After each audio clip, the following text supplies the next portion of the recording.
হয়, আজি আহোমসকলৰ পৰম্পৰাগত উৎসৱ মেডাম মেফি ইতিমধ্যে ৰাজ্যৰ ভিন্ন প্ৰান্তৰ সমান্তৰালকৈ নাৰায়ণপুৰৰ বিভিন্ন স্থানতো মেডাম মেফি উদযাপন কৰিছে।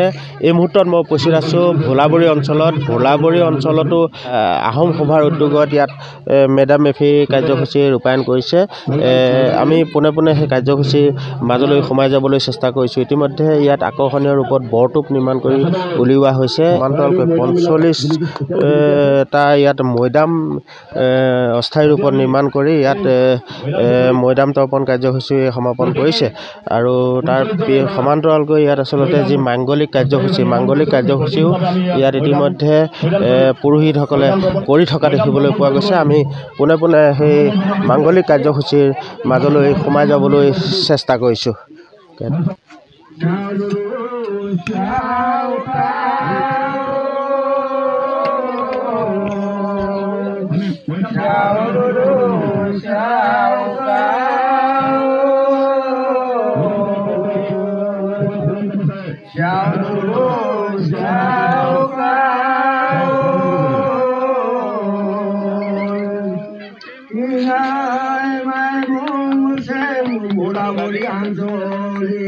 ভরপুরবান লুকায় আই লুকায় নাই লুকাই লিকাই সাই সাই খাও টাং লাই ক রুম টাং লাই খাও ক মেনাই বানাই দি দেশাম ফুক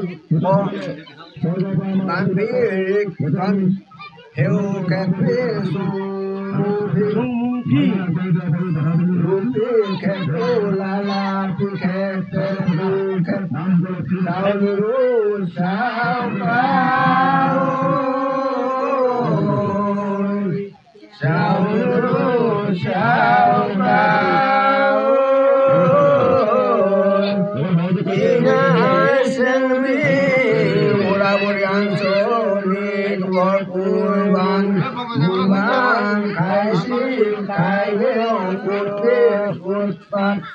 Pulkar pulseng ben lengkrit asli jusud wawansu asli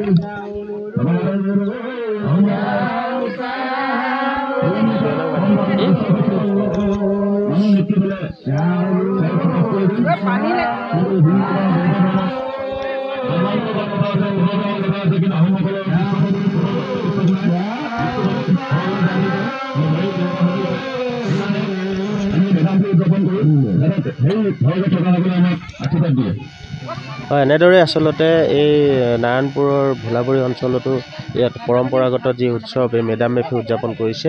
আমি উদযাপন সমিতিৰ বিষয়ববীয়া আছে, তেখেতসকলৰ পৰা জানিবলৈ চেষ্টা কৰিম। কি ক'ব, দিনজোৰা কাৰ্যসূচীৰে মেডাম মেফি উদযাপন কৰিছে? আমি দিনজোৰা কাৰ্যসূচীৰে ভোলাবৰী আঞ্চলিক আহোম সভাৰ উদ্যোগত এই মেডাম মেফি আয়োজন কৰিছোঁ পৰম্পৰাগতভাৱে। আৰু এতিয়া প্ৰথম কাৰ্যসূচী পতাকা উত্তোলন হৈছে। ইয়াৰ পিছত ইয়াৰ মৈদাম তৰ্পণ চলি আছে। আমি প্ৰতীকীভাৱে 39জন স্বৰ্গদেউৰ মৈদাম সাজি আজি মৈদাম তৰ্পণ কৰিছোঁ। তাৰপৰা আমাৰ ইয়াত বানফি চলি আছে, ফুৰালুং অনুষ্ঠান চলি আছে ৰেনৰ ভিতৰত। আৰু ইয়াৰ পিছতে মুকলি সভা আছে। মুকলি সভাৰ পিছত আমাৰ এখন ভাগ্য পৰীক্ষা অনুষ্ঠিত হ'ব। আৰু সন্ধিয়ালৈ আমাৰ আছে সৰু সৰু ল'ৰা ছোৱালীৰ মাজত আমাৰ আধুনিক নৃত্য প্ৰতিযোগিতা। আৰু ভাবিছোঁ বতৰে বিঘ্নিত কৰিছে যদিও আমি এতিয়া আকৌ পুনৰ আমি দৌৰতে চেৰেঙনি দিশলৈ পাইছোঁ আৰু সুন্দৰভাৱে উদযাপন হ'ব বুলি আমি সকলোৰে পৰা আশীৰ্বাদ বিচাৰিছোঁ। হয়, আচলতে এনেদৰে আজি দিনজোৰা কাৰ্যসূচীৰে আহোমসকলৰ যি পৰম্পৰাগত উৎসৱ মেডাম মেফি উদযাপন কৰিছে। আমি নাৰায়ণপুৰৰ এই ভোলাবৰী অঞ্চলৰ পৰা ND24ৰ জৰিয়তে মেডাম মেফিৰ সামগ্ৰিক কাৰ্যসূচী দেখুৱাবলৈ চেষ্টা কৰিলোঁ।